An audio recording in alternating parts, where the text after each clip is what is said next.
Welcome to Sleepy Folktales. My name is Elias, and I'll be your guide tonight. I'm so glad you've joined me. Here, we share stories woven from old traditions, told gently so they can carry you into calm and rest. Some come from forests, others from mountains or distant seas, and each holds a little magic to help quiet your thoughts at the end of the day. If you'd like to stay connected with our growing circle, you can subscribe and come back whenever you need peace and stillness.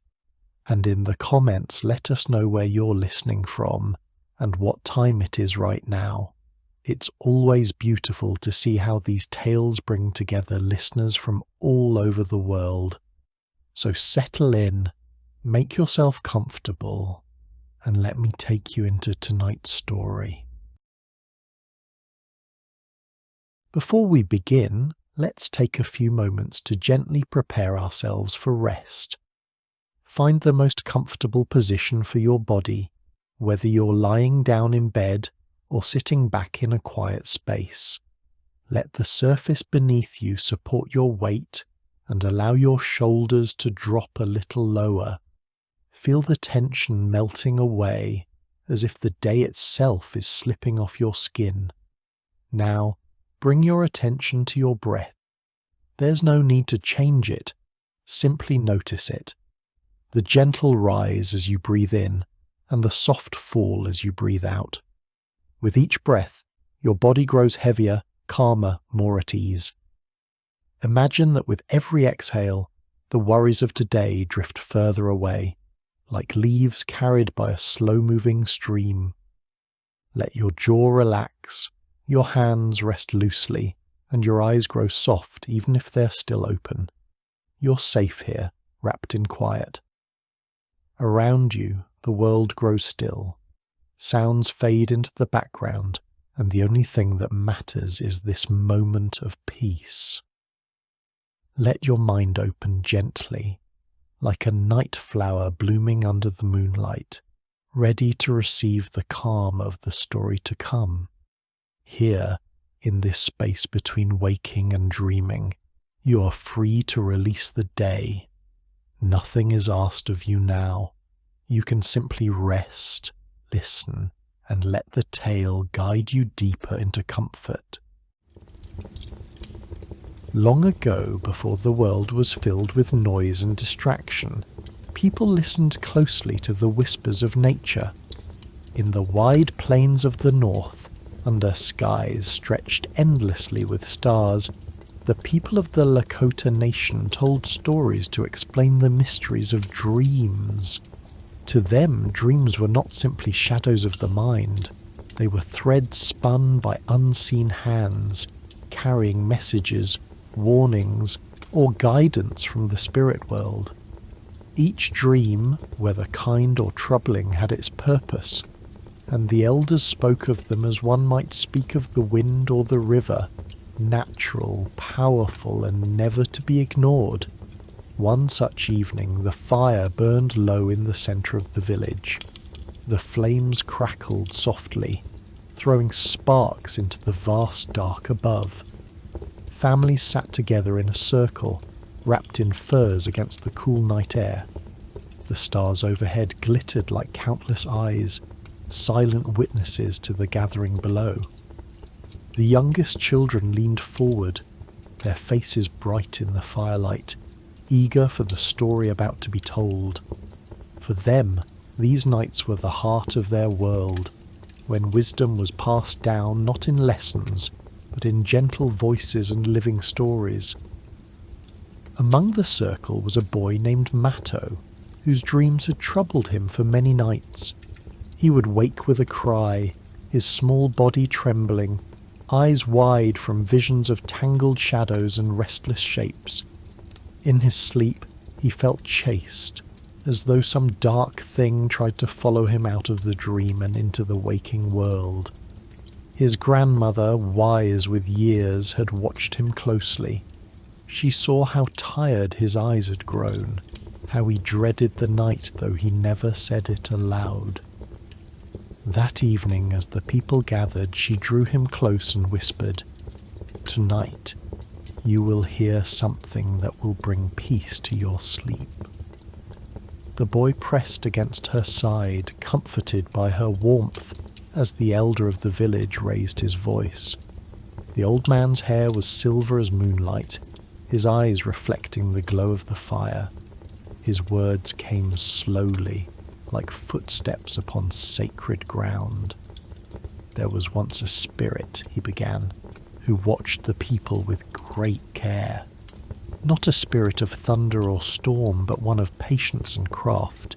His name was Iktomi, the spider, the trickster, the teacher, and it was he who first showed us how to protect ourselves from the dreams that bring fear."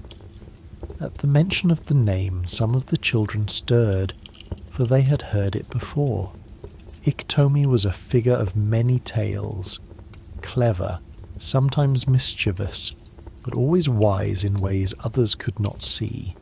Tonight, though, his story was different.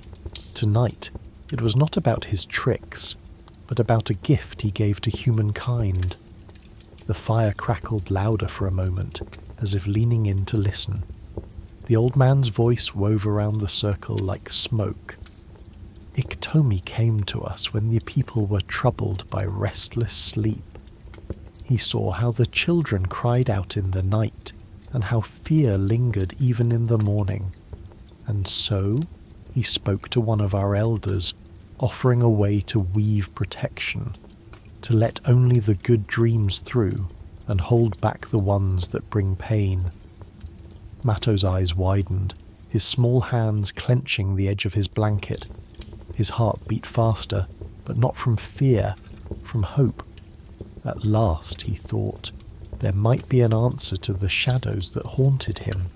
The elder's voice grew softer, and the circle leaned closer, listening as the tale unfolded.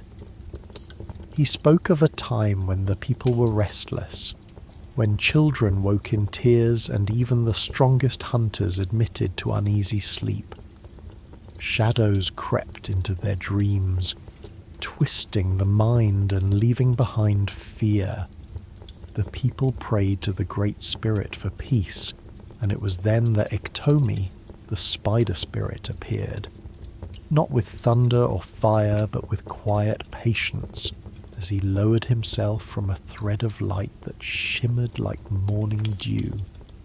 Iktomi, though known as a trickster in many stories, carried a different face that night. His many legs moved with calm grace, and his voice, though strange, was steady and reassuring. He told the elder, "Your people are troubled by dreams they cannot escape. Yet not all dreams are meant to harm. Some carry wisdom, some carry warnings, and some bring joy. What you must learn is how to separate them, how to let the good pass through and hold the bad so it cannot touch the children." The elder asked him how such a thing could be done, and Iktomi smiled, as only a spider could. With his long legs he began to weave a pattern in the air, thread after thread crossing until it formed a circle. The strands glistened in the firelight, delicate yet strong, spiraling inward like the path of thought itself. "This," said Iktomi, "is the shape of the web. Life is a circle, and all things are connected within it. Dreams move upon this circle as well. The good will find their way through the center to touch the sleeper's mind. The bad will be caught in the strands, trapped until the morning sun dissolves them." The children gasped softly, their eyes fixed on the elder's hands as he mimed the weaving. Matto could almost see it himself, the shining thread stretching out, catching the night like a net. His heart, which so often trembled at bedtime, now beat with a strange comfort. The elder continued. Iktomi told him that the people must weave these webs themselves, binding them with care and love. At the centre there must be a hole, left open, a passage for the good dreams to find their way. Around the edges they could place tokens from the earth, feathers to remind them of the breath of life, beads to mark the sacredness of the circle, each piece carrying meaning for the one who would sleep beneath it. As the elder spoke, the fire popped and sparked, and the night wind brushed across the gathering as though the spirit himself lingered there. The children shivered, not from fear but from awe. Matto nestled closer to his grandmother, whispering, "Will we have one? Will I sleep safely then?" She only smiled and touched his hair. "Listen," she said, "for the story is not finished." And so the elder went on, telling how the first Dreamcatcher was woven, thread by thread, under the guidance of Iktomi. He spoke of how the people hung it above the places where they slept, letting the night air pass through it, trusting that its web would guard them until dawn. The fire crackled gently as the elder's story deepened, and the listeners felt as though the night itself was leaning closer to hear. Iktomi, the spider, continued to speak to the elder, showing him how each thread of the web had meaning. "These strands," he explained, "are the choices we make in life. They cross, they twist, they hold one another in place. A single thread is fragile, but together they form strength. In this way, dreams are guided, caught, and released according to the web's design." The elder, humbled by the spirit's wisdom, began to mimic the movements, shaping the threads with his own hands. Though invisible to others, he felt them in his heart, as though Iktomi's gift was passing into him. Around the circle, the children watched his fingers move slowly, imagining the web shimmering before them, as delicate as morning frost upon the grass. Matto stared hardest of all, for in his young mind the picture was clear, a net of light strong enough to hold back the darkness. The spirit went on, his voice low but steady. "When you weave, remember that it is not only your hands that form the web, but your intention. If you weave with fear, the strands will break. If you weave with anger, the web will tangle. But if you weave with love, with care, and with hope for those you protect, then the web will endure, and it will shine even against the darkest night." The elder nodded, understanding. His heart was filled not with fear but with gratitude, and as he shaped the invisible strands, he prayed that every child, every dreamer, would rest safely beneath them.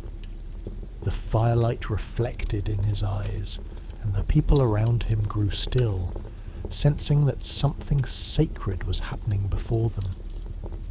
When at last the elder spoke again, his voice carried the weight of Iktomi's lesson. "This is how we shall protect our children. This is how we will honor our dreams." The circle sat in silence, the night air cool and gentle. Even the stars above seemed to shine brighter, as if approving of the gift that had just been shared. The night grew deeper, and the fire's glow painted the faces of the circle in soft orange light. The elder's voice carried on, steady and calm, as he shared how the first Dreamcatcher came to life.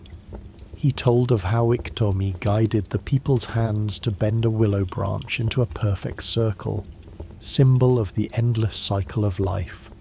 The circle itself was sacred, reminding them that all things move in cycles, the sun and moon, the seasons, and even the journey of dreams.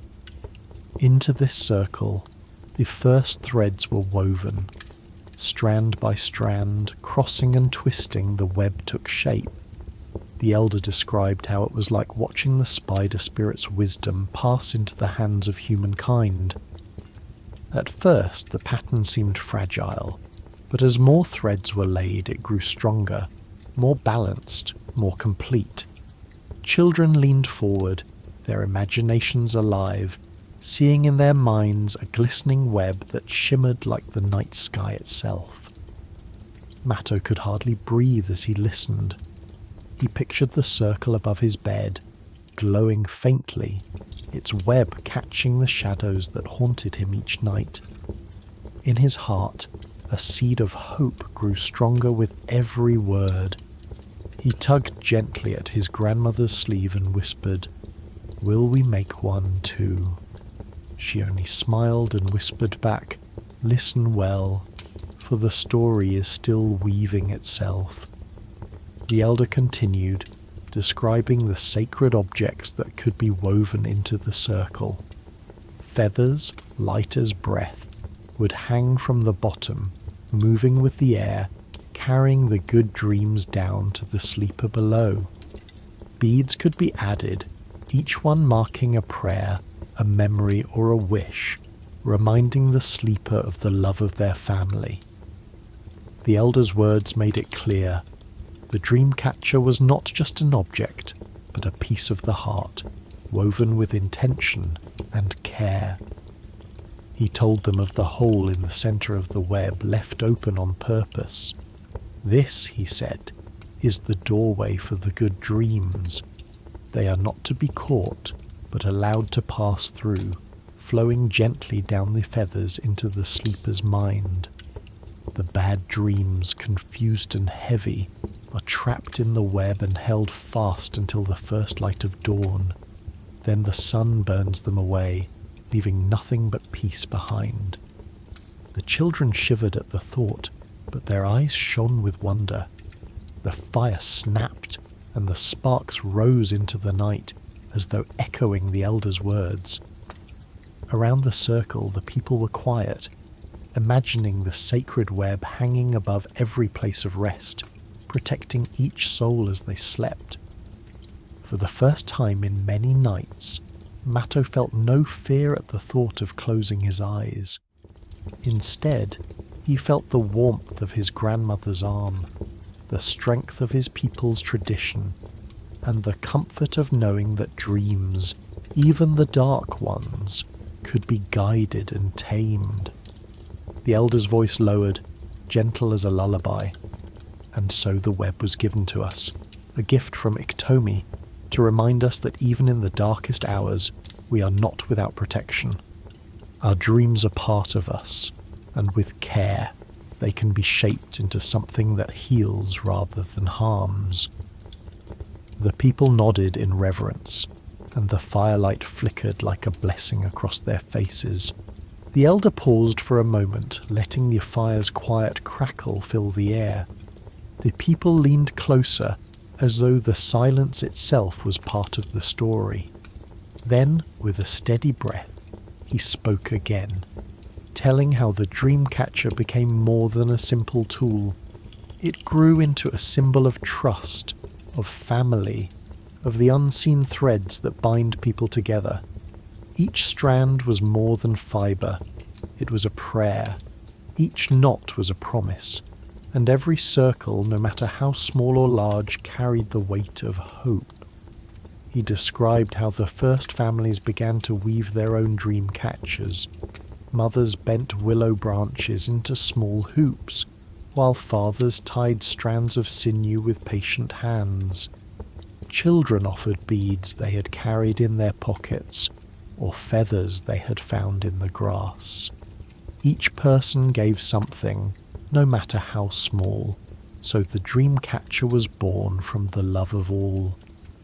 The people understood then that its power was not only in the web itself, but in the intention behind it, in the way hearts came together to create it. Matto watched the elder's face in the firelight, his young mind painting pictures of glowing webs above every home. He imagined the bad dreams struggling like flies caught in the strands, twisting helplessly until the morning sun dissolved them into nothing. For the first time in many moons, he felt a lightness in his chest, as though the darkness inside him had already begun to fade. His grandmother noticed the calm in his eyes and placed her hand gently on his cheek. "You see," she whispered, "the story carries more than words. It carries peace." The elder then spoke of the dawn, when the sun rose and the first light touched the webs. "When the morning comes," he said, "the bad dreams that cling to the strands are destroyed. They cannot survive the light of the sun, and so they vanish, leaving the dreamer untouched. Only the good dreams remain, carried gently through the center, flowing down the feathers to settle in the mind. This is the way the Dreamcatcher separates shadow from light." Around the circle, the children sighed in relief, their small shoulders relaxing. The weight of unseen fears lifted as the story gave them something new to believe in. The elders smiled at their peace, for that was the purpose of the tale, not only to explain but to heal. Stories were medicine, woven from words, just as the Dreamcatcher was woven from strands. The night wind stirred, carrying the scent of pine and earth.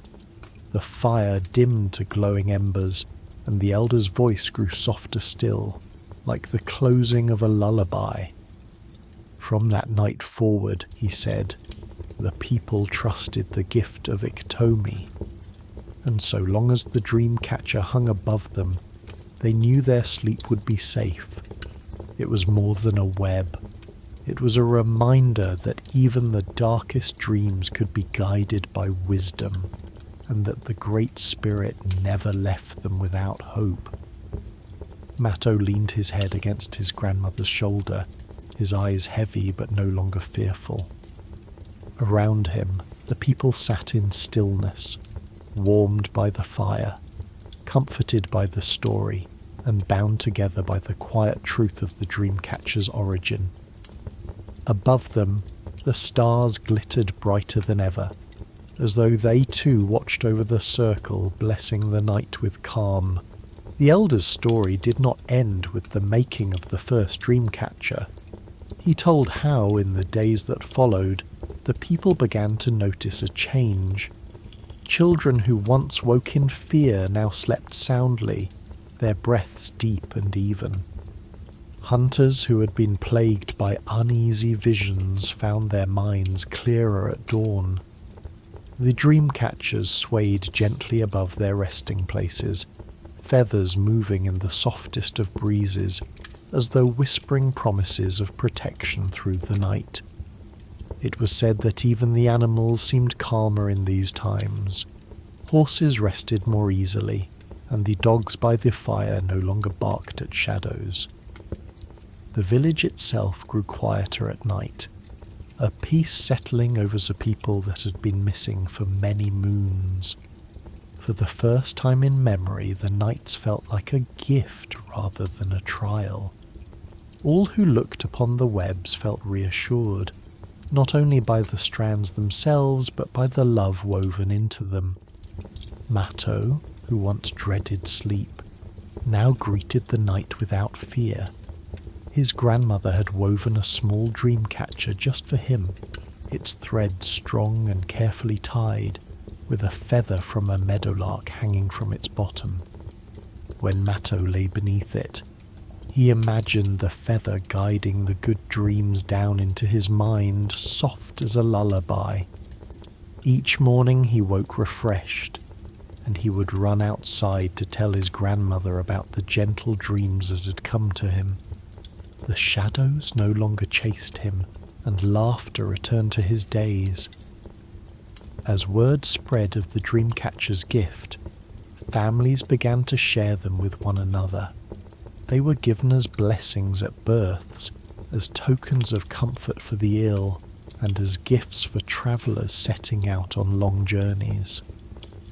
Each Dreamcatcher was unique, bearing the marks of the hands that had woven it, and yet each carried the same purpose, to protect the dreamer, to separate shadow from light, and to remind the people of Iktomi's lesson. The elder reminded them that while Iktomi had offered the gift, It was the people's love and care that gave the webs their strength. This spirit taught us the pattern, he said, but it is our hands, our hearts, that keep it alive. As long as we weave with hope, the web will hold. His words were steady and clear, like stones placed carefully in a path, and the people listened with reverence. The fire sank lower, embers glowing red as the night deepened. The circle sat in silence for a time, each person turning inward, carrying the story into their own hearts. It was more than a tale. It was a reminder that they were not powerless against the dark. The Dreamcatcher hung not just above their beds but within their spirits, a symbol of their ability to face the night without fear.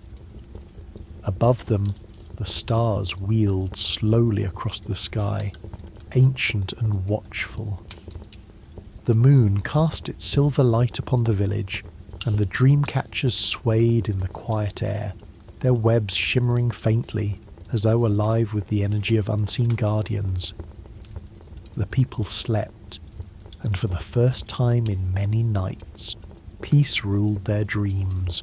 As the elder's story moved forward, he spoke of how the Dreamcatcher soon became more than a guardian for the night. It became a part of the people's lives, woven into their traditions and rituals, honoured as a gift from both the spirits and their own hands. Families gathered during the day to weave them together, teaching the young how to bend the willow, how to thread the sinew, and how to hang the feathers so that they dance gently with the wind. Each gathering was filled with laughter and patience, for the work was done slowly, with intention, as if every knot tied a blessing into place. The elder explained that the act of weaving itself became a lesson. When you tie a knot, he said, you tie your hope to it. When you lay a strand across another, you remember that all things are connected. A single thread means little, but together they form something strong enough to hold the night itself. These words were repeated to the children as they worked, shaping their first small dream catchers with hands not yet steady, guided by parents and grandparents. In this way, the story of Iktomi was carried forward, not only in words but in the very rhythm of their daily lives. Matto learned quickly, his small fingers clumsy at first, but growing more skilled with each attempt. His grandmother showed him how to bend the willow gently so it did not break, and how to weave the thread in spirals without letting it tangle. She placed a small bead into his palm and told him to choose carefully where to tie it, for it would mark a moment of his choosing, a wish he wanted carried through the night. Matto placed it near the centre, whispering quietly, "For good dreams."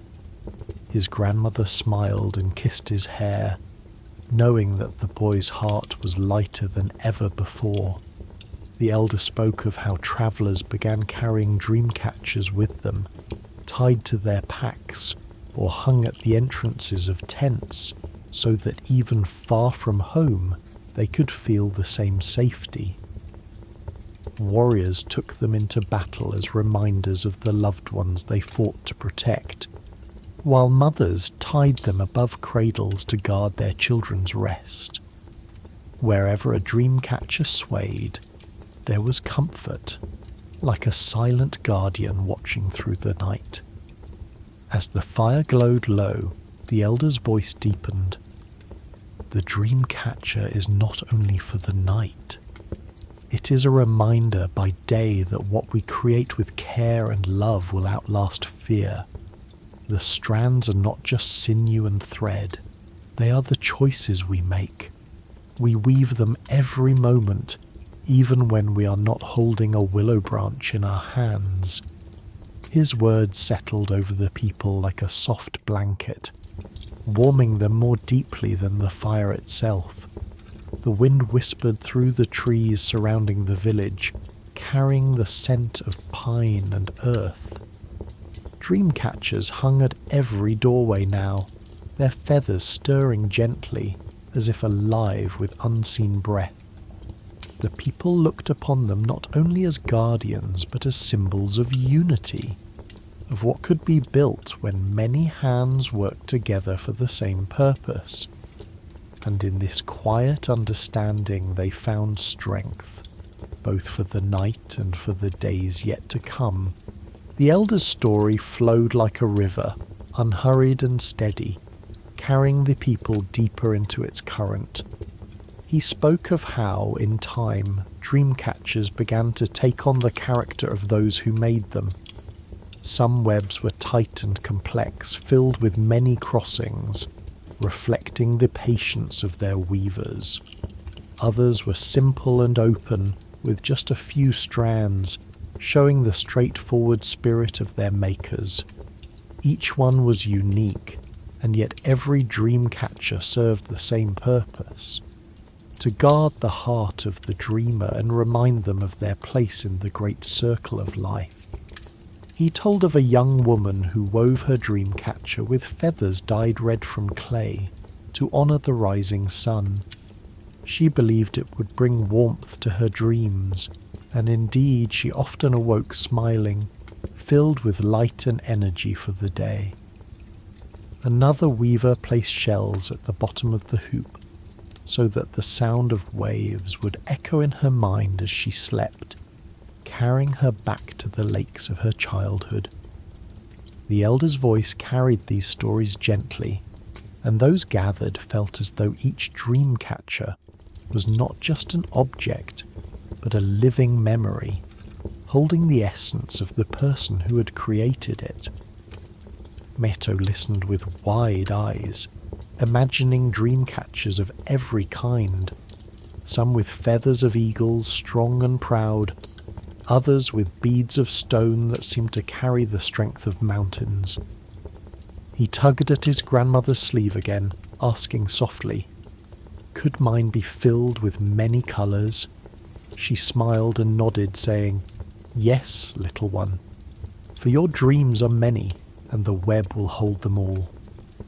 With that, Matto felt his heart swell, and he imagined a dreamcatcher that shimmered with every hue of the rainbow, each colour catching a different kind of dream. The elder continued, reminding them that dreamcatchers were never meant to be identical. Just as no two people share the same path, no two webs share the same form. Each is a reflection of the soul who weaves it, he said, and that is what gives it strength. For the web does not only catch dreams, it carries the story of the one who made it. His words sank deep into the circle, leaving behind a silence that was both thoughtful and reverent. The fire had burned down to glowing embers now, but the warmth still spread around the people.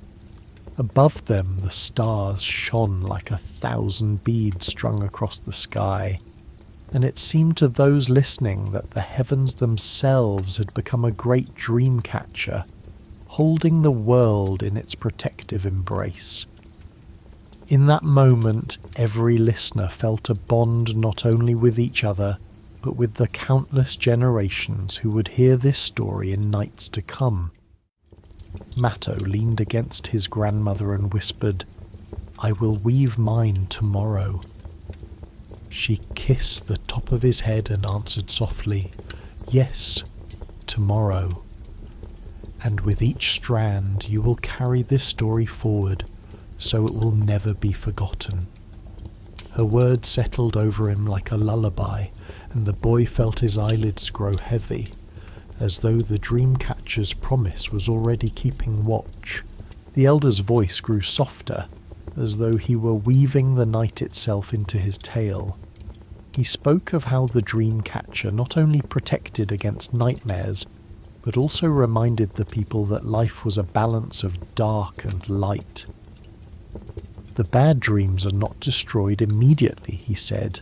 They are caught, held in place, and only released when the morning sun rises. This teaches us patience. Even in darkness we must wait for the dawn, for only time and light can dissolve the shadows. The people nodded in understanding, their faces glowing in the ember light. Parents looked at their children and saw their eyes wide with awe, their fears eased by the thought that darkness was not endless, but always met by morning. The lesson was gentle but powerful, reminding them that even when struggles linger, there is always a way through. Just as the web holds until the sun appears, so too can hearts hold strong until light returns. Mato nestled deeper into his grandmother's arms, her warmth steady against the cool night air. He imagined the bad dreams trapped in a web above him, struggling uselessly until the first golden rays of sunlight struck them down. In his mind's eye, he saw them dissolve like mist on the river, leaving behind only calm waters. The thought brought him peace, and he whispered to himself, "The sun will always come." His grandmother heard and smiled quietly, brushing her fingers across his hair, proud of his growing courage. The elder then told of how dreamcatchers were sometimes gifted during times of hardship. When sickness struck the village, families wove extra webs and hung them at the edges of the dwellings, believing they would catch not only nightmares, but also the heavy spirits that clung to those in pain. When warriors left for long journeys, mothers tied dreamcatchers to their belongings, so they would carry the protection of home wherever they went. In this way, the webs became more than guardians of sleep. They were guardians of spirit, carrying prayers and love through unseen strands. One story spoke of a traveller who had wandered for many days without rest, haunted by troubling visions. When he was welcomed into a village, the people hung a dreamcatcher above his bed.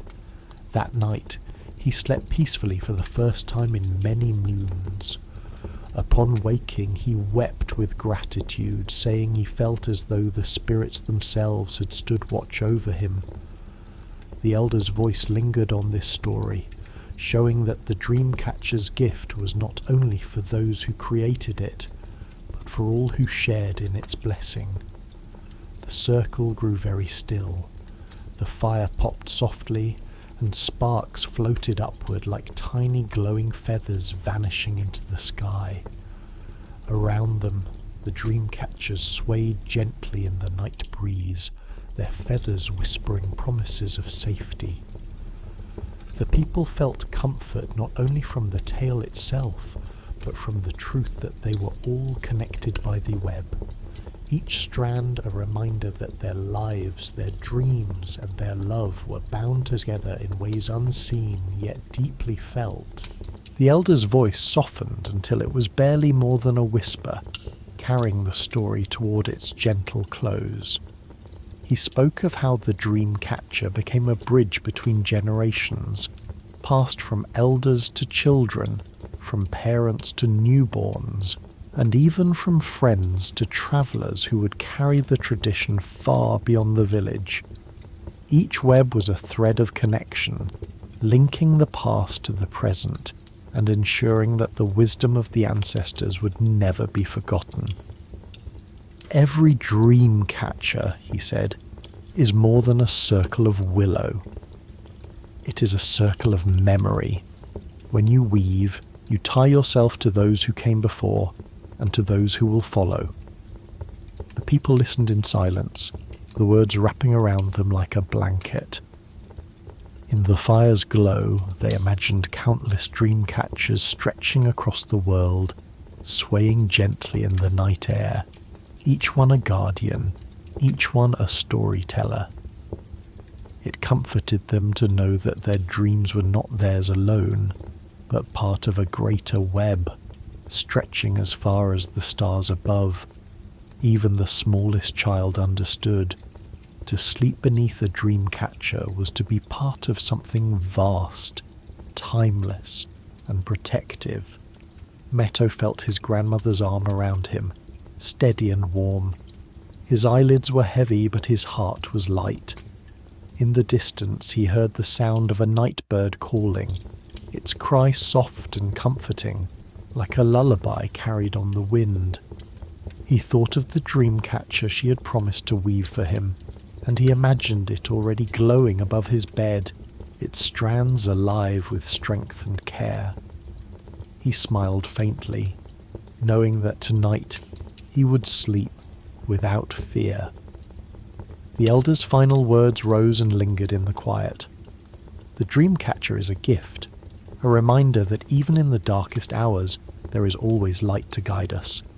Trust in the web, trust in the dawn, for no night lasts forever, and every dream can find its place in the circle of life.